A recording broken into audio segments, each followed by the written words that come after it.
Recently, according to the deputy commander of the Svoboda battalion of the Ukrainian National Guard, Volodymyr Nazarenko, Ukrainian forces are defending an important route in and out of the city of Bakhmut, a city that is experiencing a lot of fighting.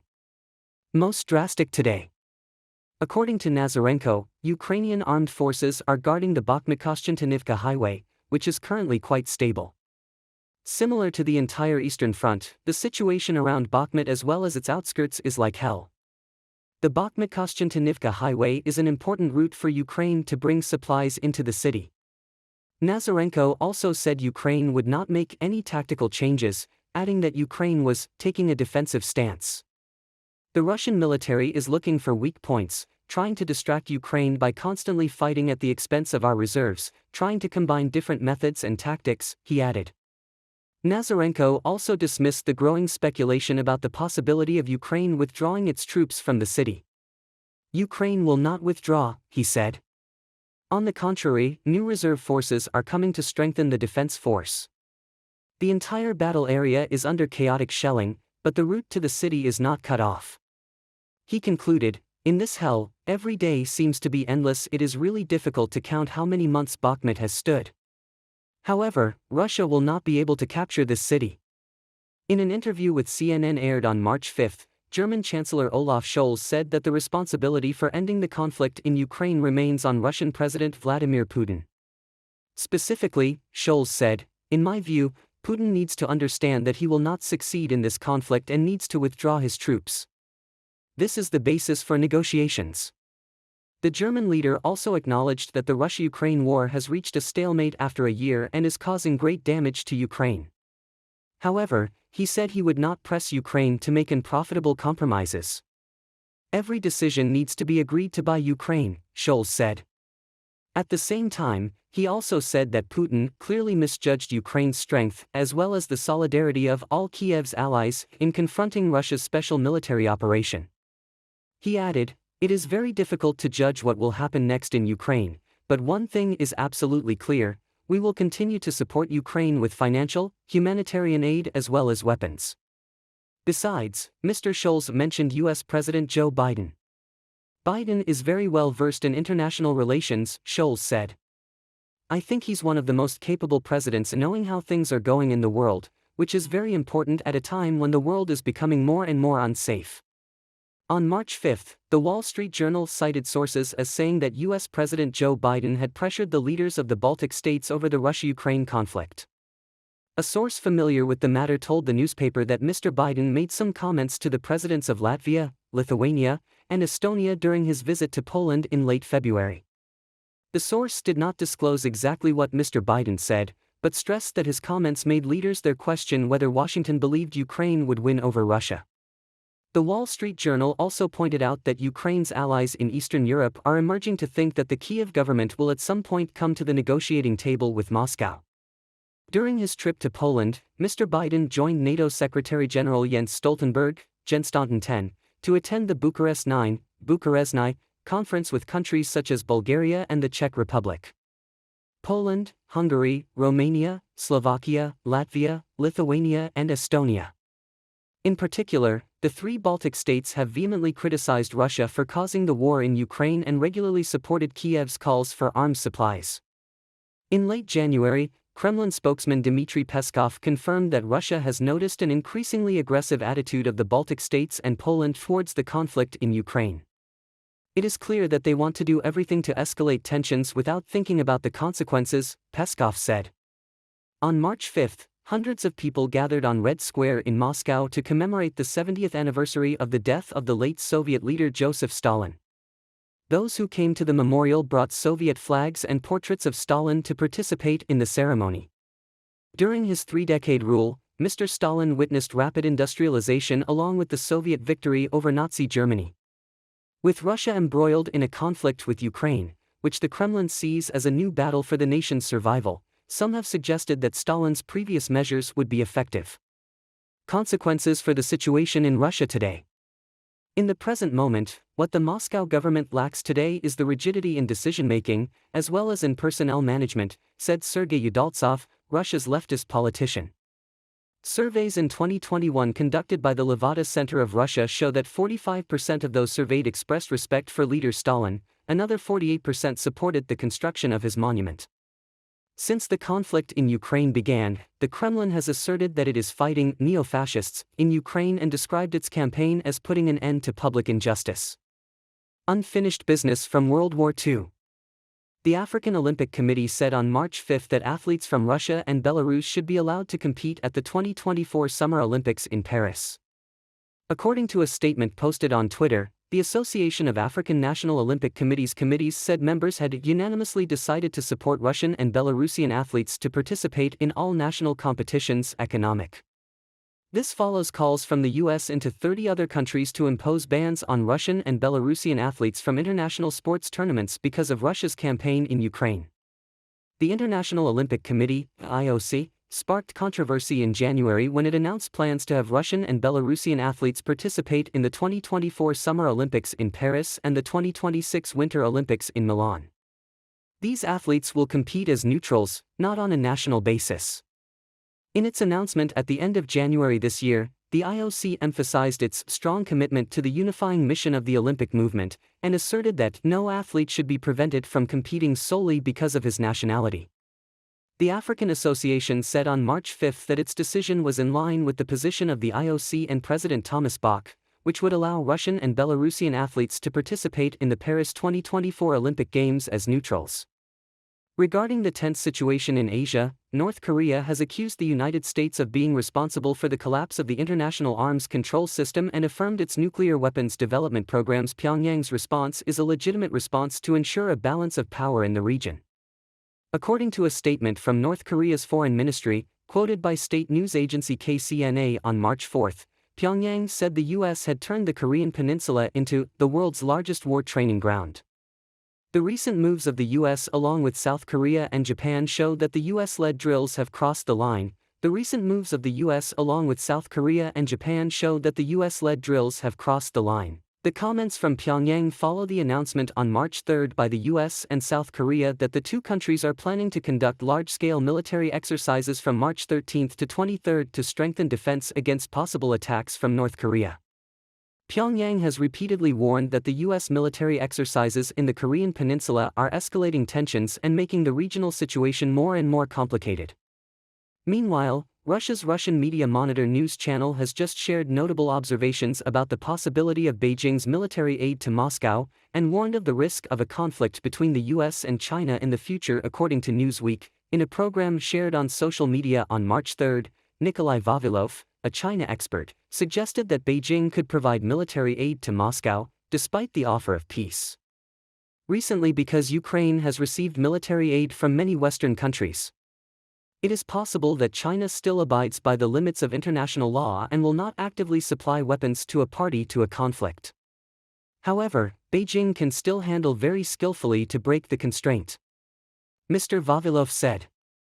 Most likely, production facilities can be established in countries that share a border with Russia, most likely those that have already cooperated militarily with Moscow. According to international law, co-production in this manner will not damage China's image as a peacekeeper. Mr. Vavilov commented. Referring to the relationship between Washington and Beijing, Vavilov affirmed that China has been preparing for conflict with the United States since President Xi Jinping came to power more than a decade ago. Accordingly, Beijing must prepare an army capable of winning, and this is a plan that runs through the action programs. Newsweek reports that the possibility of war between the U.S. and China is a constant and growing concern for U.S. officials. Earlier this week, Army Secretary Christine Wormuth warned that a conflict with China would pose a great danger to the United States, whether it be an attack that causes physical damage or a cyber attack targeting the system. Electric and gas operating systems. Chinese Premier Li Keqiang on March 5 affirmed the need for peaceful reunification of the island of Taiwan with mainland China, and stressed the need to take drastic steps to oppose Taiwan's independence. In August last year, China staged unprecedented large-scale drills around Taiwan, expressing anger over the visit to Taipei by then U.S. House of Representatives Speaker Nancy Pelosi. Recently, on March 5, speaking at the opening ceremony of the National People's Congress meeting of China, Premier Li Keqiang said that Beijing always upholds the principle of One China, affirming that Taiwan is part of China. Country.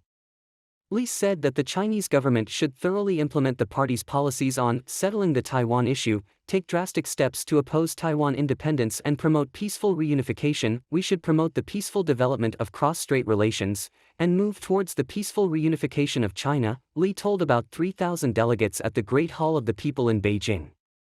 Beijing. Mr. Li, in another defense statement, said that the Chinese armed forces must strengthen their combat readiness. However, Premier Li Keqiang did not mention Taiwan when it came to the defense sector. China views Taiwan as a province awaiting reunification and has ramped up military activity near the island for 3 years now in response to what Beijing calls collusion between Taipei and Washington. The United States has no formal relations with Taiwan but is the island's strongest backer in terms of security. Recently, the U.S. continues to promote the sale of modern weapons to the island. The Pentagon said on March 1 that the U.S. State Department had approved a potential sale providing Taiwan with 200 more advanced medium-range air-to-air missiles specialized for anti-fighters. In addition, there are 100 HARM AGM-88B missiles which can be used to eliminate radar stations on the ground. This potential sale will contribute to the host's air defense capabilities and strengthen regional security, the State Department's statement read. China's foreign ministry said it strongly opposes the new arms trading plan. At the same time, Beijing demanded that the U.S. stop selling weapons or continue military contact with the island of Taiwan. Speaking at a meeting in New Delhi on March 4, U.S. Admiral John C. Aquilino affirmed that Washington and its partners are working together to ensure a free Indo-Pacific region and wide open. In the meeting titled Future of Conflict, Lessons from the Third Decade, besides U.S. Admiral John C. Aquilino, there were also the presence of Indian Navy Admiral Hari Kumar and Chief of Staff of the Defense Force Japanese Defender, General Koji Yamazaki. The generals of the countries have reiterated their commitment to always strive to ensure a free and open Indo-Pacific region. According to Reuters, the discussion comes as the United States is trying to reassert its role in the Indo-Pacific region, following a pursuit of an America First policy under former President Donald Trump. In addition, China is making many efforts to increase its influence in the region. In addition to security issues, the U.S. is also trying to connect economically with the region. Last year, U.S. President Joe Biden announced the initiative Indo-Pacific Economic Framework, abbreviated IPF. The framework includes Australia, Japan, South Korea, India, New Zealand and several Southeast Asian countries. At the Conservative Political Action Conference, CPAC, in Washington on March 4, Donald Trump clarified his message about the future of Republican politics in the U.S. At a conference with many of his supporters, Mr. Trump said, "We have a Republican Party led by eccentrics, globalists and adventurers with open borders. But we will not go with such leaders." According to Reuters, Mr. Trump can criticize all the former leaders and prominent Republican figures at CPAC without fear because most of the speakers attending and the audience at the conference are stand by him. Mr. Trump announced that there would be a third world war. The billionaire had a bleak vision if he wasn't re-elected in 2024. He said, "If I don't run, we'll lose this country forever." In addition, 2 Republican candidates facing Trump, former South Carolina Governor Nikki Haley and former U.S. Secretary of State Mike Pompeo, also attended the event but they did not receive much support from the crowd. On March 5, hundreds of Serbian nationalists and Orthodox Christians gathered in the capital Belgrade to protest against the West's plan to establish an agreement to heal Serbia and Kosovo. Reuters reports that many Serbs see Kosovo as the center of the nation. In addition, Kosovo is also home to many large Serbian Orthodox churches and monasteries. Serbian nationalists wanted closer ties with the Russian Federation, therefore they criticized incumbent President Aleksandar Vučić when he engaged in Western-brokered negotiations with Kosovo. On February 27, President Vučić and Kosovo Prime Minister Albin Kurti temporarily agreed to an agreement to normalize relations, but the two have not yet signed it officially. The people of Serbia will not give up Kosovo, because it is a sacred part of Serbia. The Serbian Orthodox Church held separate vigils for Kosovo and disapproved of the march. The Orthodox Church protested against their clergy joining the protest. Kosovo declared independence in 2008, ending Serbian administration of the land. Meanwhile, Serbia still considers Kosovo as its territory, and recent violence between the two sides has raised fears the conflict will escalate again. Leaders Vučić and Kurti will meet for the next round of talks in North Macedonia on March 18, with the support of the European Union. During a recent press conference with the German cabinet, the president of the European Commission Ursula von der Leyen, Ursula von der Leyen, called on Berlin to quickly reach an agreement on the ban by 2035. Germany previously opposed the European Union's ban on the sale of cars with internal combustion engines, a policy set by the EU to cut emissions by 55% by 2030. An internal combustion engine is a type of heat engine in which the combustion of fuel occurs with an oxidizer in the combustion chamber. The internal combustion engine works on the principle of igniting the mixture of air and fuel in the cylinder to generate heat. When the cylinder has reached a certain high temperature, the gas will expand, thereby creating pressure. Piston part, supporting the moving piston thrust. Ms. Leyen told reporters at a joint press conference afterward. We fully support the principle of openness to technology, but that should always go hand in hand with the EU's climate target. We agreed to the same. The discussions are still going very well. Both Ms. von der Leyen and German Chancellor Olaf Scholz stressed that the EU and Germany were in talks to develop a balanced solution to the issue, but did not provide further details. The discussions come as Germany's Liberal Party opposes a ban on internal combustion engines from 2035 in the European Union. The vote on this plan was postponed because Germany did not agree, according to the German Transport Minister, Volker Wissing. Volksquishing, the proposal of the European Commission to use e-fuel to replace the internal combustion engine by 2035 is not feasible because the number is very small. In addition, during the press conference, Mr. Scholz and Ms. von der Leyen also warned about China's involvement in the Russia-Ukraine war. Both have called on China not to supply lethal weapons to Russia. The Chinese government has promised not to send any deadly weapons to Moscow right now. I don't see any indication that Beijing is doing that either, added von der Leyen. Ecuador's parliament on March 4 opened a vote on a report calling for the impeachment of President Guillermo Lasso, accusing him of corruption related to transactions in public companies. The report was voted in favor of 104 out of 137 Ecuadorian lawmakers. The report is not binding, but could pave the way to impeachment and even removal of Mr. Lasso. Conservative President Lasso, a former banker, does not have a majority in Congress and has repeatedly clashed with MPs. Some MPs have tried to get him to leave his seat in 2022. The report on Mr. Lasso's conduct was released by 7 lawmakers, mostly from the opposition. On March 1, the report concluded that President Lasso may have committed crimes that threaten state security and public administration. Mr. Lasso's government has denied all allegations, calling them absurd, unwarranted, based solely on coincidences and conjecture. For impeachment hearings to proceed, one lawmaker must present evidence against Lasso with the support of 46 other lawmakers, and the Constitutional Court must approve the effort. The political movement of former President Rafael Correa revealed that a congressman from their group may be about to give evidence. Opposition lawmakers also said they still have some other ways to get Lasso out of office, even if impeachment is not possible. On the other hand, last week, the Federation of Indigenous Peoples of Ecuador called for Mr. Lasso's resignation. They plan to conduct a large protest on March 8.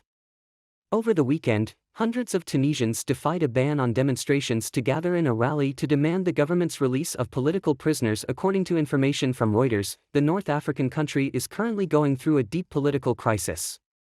The protest was organized by the National Salvation Front, NSF, a large opposition group in Tunisia, in the capital, Tunis. Protesters chanted slogans condemning President Kais Saied, as he ordered the arrest of some of his opponents. NSF leader Ahmed Chebbi said, "Your presence here is proof that the people will not give up the revolutionary path." Mr. Chebbi said many Tunisian officials had joined the opposition group. He confirmed the struggle would continue and the protests would last for several more days. Since 2021, Tunisia has experienced a severe political crisis affecting the country's economy, after incumbent President Saied overthrew the government. Mr. Saied held a referendum last year to draft a new constitution. While the Tunisian leader insists the measures are aimed at renewing the country, opponents accuse him of orchestrating a coup.